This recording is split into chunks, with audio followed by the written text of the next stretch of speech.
Талас шаары таңкы саат 7.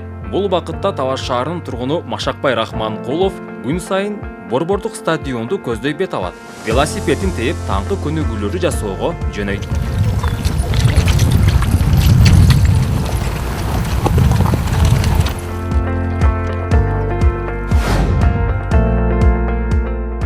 Сергек жашоого умтулган шаар тургуну 69 жашта. Ардактуу эс алууга чыккандан бери спорт менен машыгып чуркайт, велосипед тебет жана узак аралыкка жөө басат. Замандын агымы менен тең жарышкан шаар тургуну телефондон радиону коюп алып кулагына салат. Музыканын ыргагы менен жөө басат.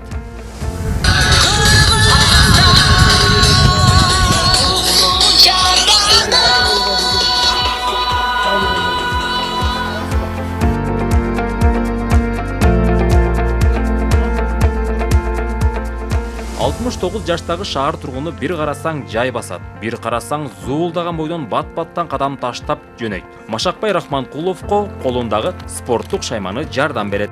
Бул аспап болсо, бул скандинавиялык ыкма менен, скандинавиялык каякчылар деп аталат. Жөн басса деле болот, муну менен басса бүт дененин бардык мүчөлөрүнө аябай пайдасы жакшы деп айтылат. Анан муну сөзсүз эле бул сатып албай эле өзүбүздүн колдон деле жакшынакай таяктардан жасап алып деле бассак болот. Бул жол менен 8-7 километр анадан тышкары велосипед тагып майда чөйдө үй чарба жумуштарын баарысын велосипед менен бүтүрөм. Интернетте бар. Бир күндө канча кадам бастың, канча велосипед менен жүрдүң, канча машина менен каякка жүрдүң деген ачып алгам. Ар айда өзүм үчүн да кызыктуу үчүн. Бул айда машина менен канча километр жүрдүмүн, велосипед менен канча жүрдүмүн, жөө канча басып турмун деп ал жагын өзүмө алып кызыгып коем. Эми саат эртең менен 7:30 баштайм, 9га чейин. 1,5 саат. 1 саат 40 мүнөт арганда болуп калат. Кээде бул стадионго келип калсам, кээде мына Талас шаарынын борбордук паркында ойной турган турниктер бар. Кол чүйүн, буту чүйүн деп ошолорго ал жакка барам, кээде бул жакка келем. Анан биякта аксакалдарыбыз бар. Алар менен макулдашып бияка чогуу басабыз. Талас шаарынын паркындагы орусча айтканда снарядтардан деп бияка да 5-6 нарга жерге куруп койсо, биз ал жакка барып машыкпай ушул жактан деле ойносок жакшы болчу дейт. Анан ал жакта булак бар, ошол булактын жанында бар 3-4. Кээде ошого машыгабыз. Кудайга шүгүр, менде кан басым деген башка оорулар деле жок. Буюрса адатка айланып эле келип атат. Буюрсам өмүр өткөнчө колдон келишинче ушинтип кыймыл аракетте сергек жашоо өмүр сүрсөм деген тилегим оюм бар. Улуумун эмес, бүт эле адамзат үчүн кыймыл бул жашоонун булагы болуп саналат да. Кыймыл жок болсо, кыймыл аракет жок болсо, ал көптөгөн жанагындай оорулардын булагы, ашыкча тамак жеш. Биздин ислам дининде деле айтылат го. Ашказаңдын 3-тен 1-ине тамак, 3-тен 1-ине суу, 3-тен 1-и аба болсун. Ансандай жашоо өрнөгү деле ошондой болуш керек.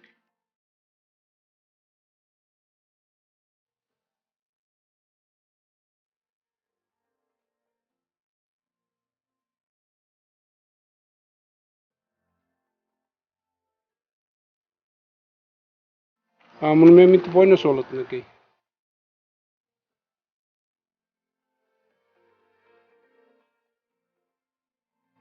Даллар ачылат. Эгер кичинекей балдар далсы жабышып калат дечи эле го.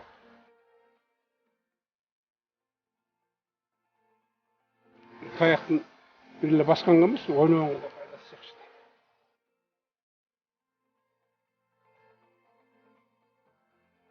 Басканда ар кандай ыкмасы бар да, жана лыжа тепкендей болуп дагы мынтип колуңду керип, лыжа тепкен ыкмасы менен деп антип бассаң болот. Жок, кезектештирип бассаң болот. Ошондо бул скандинавия таягы бүт өпкө, жүрөктү, бүт ички органдардын иштешине дагы аябай жакшы немеси бар, таасири бар. Бул басып мына буттун булчуңун гана эмес. Анан кийин басып бүткөндөн кийин бир аз эс алгандан кийин бул таякты узартып, кыскартып алса болот.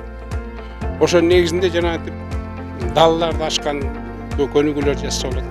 Аркаңы өткөрүп таяк кайра алдыга отуруп, таякты башыңа кармап алып, колдоруңду бүкпөй отуруп турсаң, ал белге жакшы болот. Отуруп анан оңго, солго кайрылып, демек көп эле неме көнүгүү жасаса болот бул таяктын баскан үчүн гана эмес, мындай ар кандай көнүгүүлөр жасаганга дагы пайдасы тиет. Бир аксакалга берип мынакей далыңыздын аркасында өткөрүңүз, аркасына өткөрүп таяк менен көрдү эле, ой аркамда белдерим даллар насыл кычырап кетти. Аны айтып көрдүңүзбү мынакей? Кычырайт, ачылат денеңиз.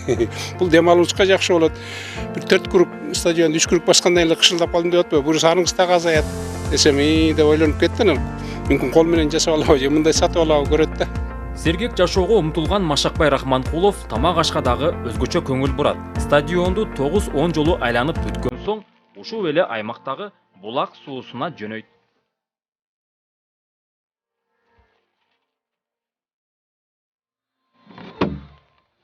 Желим бөтөлкөгө булак суусунан толтуруп алып үйүнө алып барып ичет.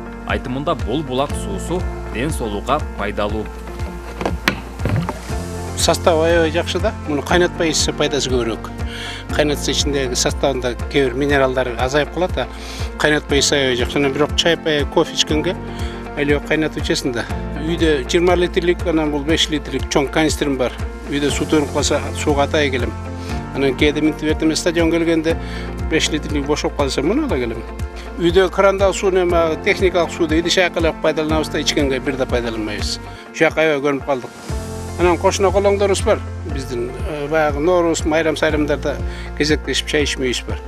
Анан үйдөн самбордон ушу булактын суусунан чай кайнатып берсем, алар дагы айтат да, булактын суунун чайы карачы, эмне деген суу. Эми аларга билинет окшойт го.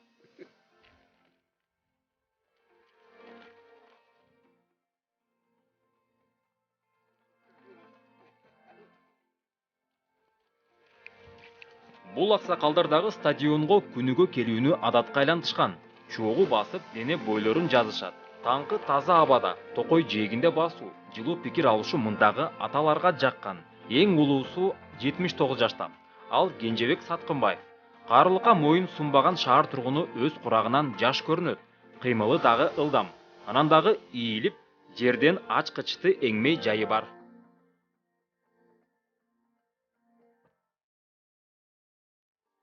Кыйналбайм деле. Эгер күндө мемет берсем, бир эле ылдый болуп алып кете берем. Жанагыдай болуп кыйналып албайм. Эң кээл алып кетем да мен. Ачкыч болобу, кагаз болобу, акча болобу алып кетем. Акчаны баталасың да. Тойлорго кээде мөтүп калганда, ошондойлор болуп калса да оюн баягы. Муну ким алып кетсе, мынча жаш деп калат, ошол жерден бир эки жолу байге утуп балдарга ошол жерде отургандарга берип койдум. Эми муну мемеде үйрөнсө бара эле үйрөнөр, эми үйрөнбөйт да көп. Ал биз эле мен неберелерим, балдарым деле кыла албайт. Неберелимдер бар кичинекей. Эң кээли аны сүзүп биз ошол ана ушуну кылбай калат.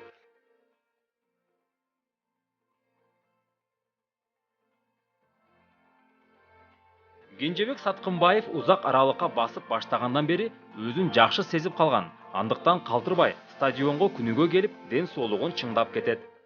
Мен пенсияга чейин үйдө отуруп алгандан кийин, баягы үйдө отурган кыйнал болуп калат экен, мындай баскыч керек экен. Эрте деле балдарым Германияда машина велосипед тапкелип берди.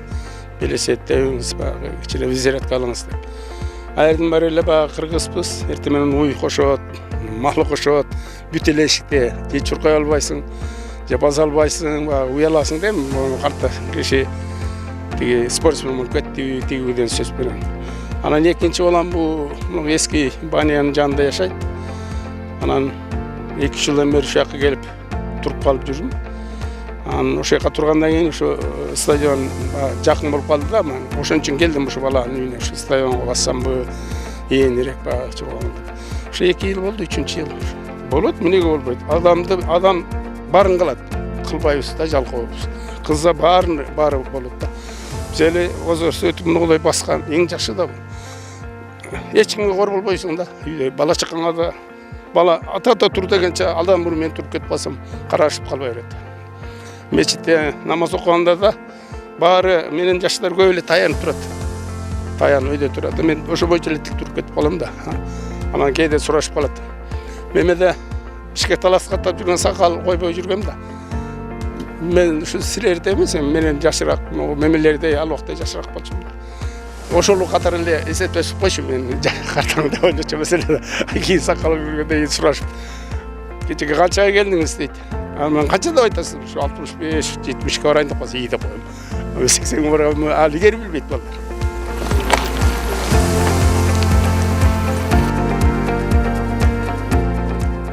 Велосипед тепкен Кубанычбек Мударисов 78 жашта.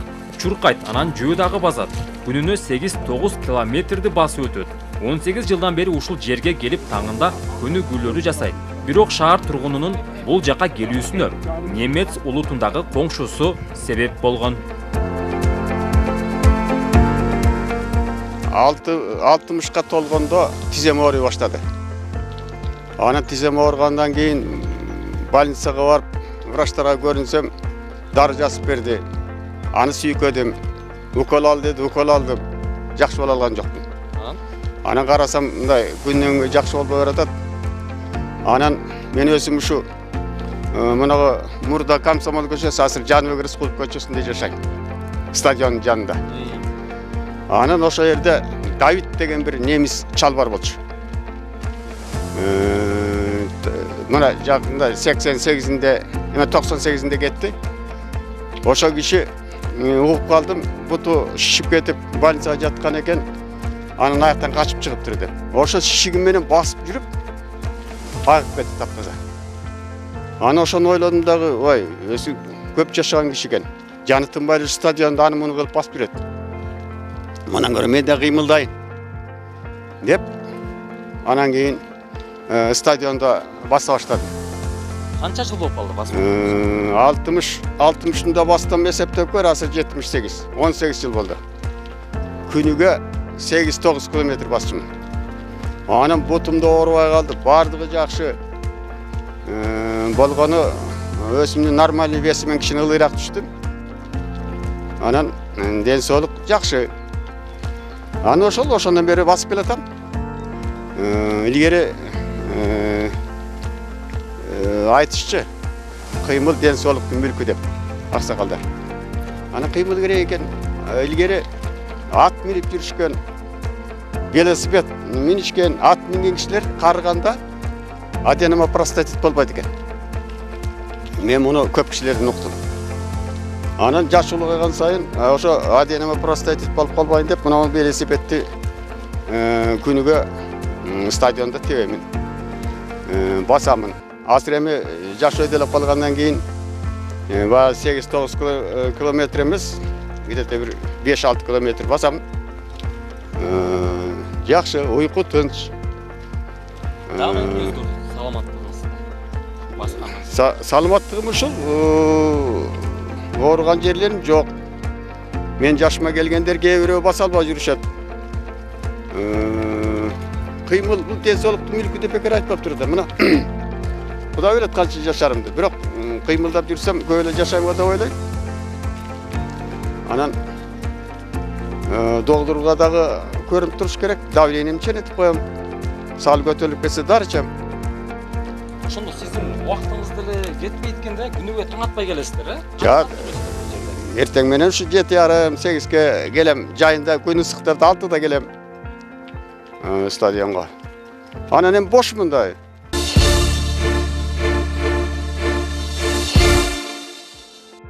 Жашты өзүң узартпасаң, бирөө узартпайт да. Мен азыр айылда туугандарымдын аксакалы менмин.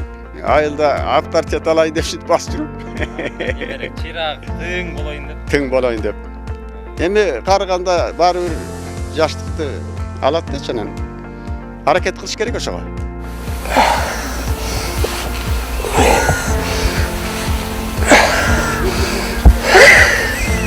Сергек болууга умтулган Буракбай Кыштобаев дагы Талас шаарынын тургуну. Күн сайын таң эрте туруп алып, жумушка жөнөгөндөй стадионго басып келет. Сапат кыздар лицейи тараптан бул жерге чейин жөө келет. 73 жаштагы аксакал жөө басуунун пайдасын байкаган.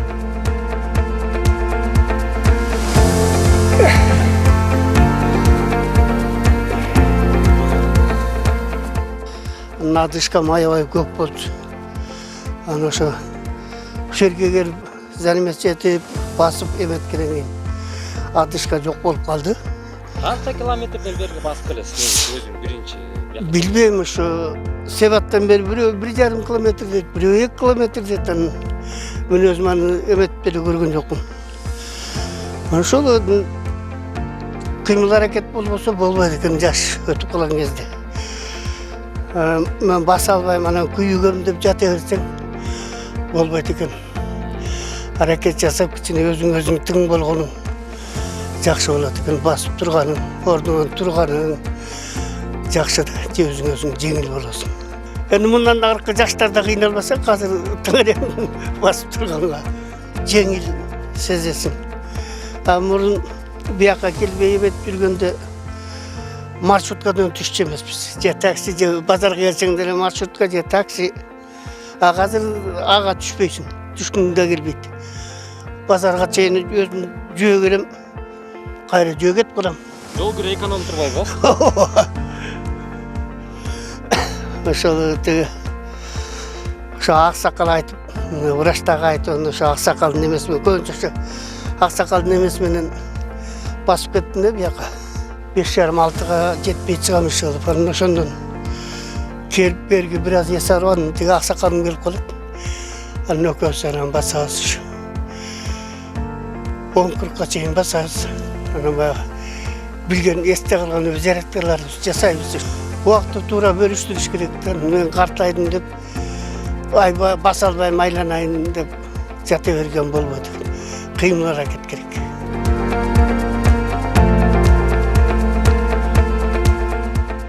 Биз бүгүн карылыкка моюн сунбаган Талас шаарынын 70-тен 80 жашка чейинки аталардын сергек жашоого болгон аракеттери менен жакындан тааныштырдык. Аталардын айтымында дени сак болуу үчүн кыймыл аракетти күчөтүү керек жана сергек болууга эч качан кеч эмес. Болгону максатты гана түз коюу керек.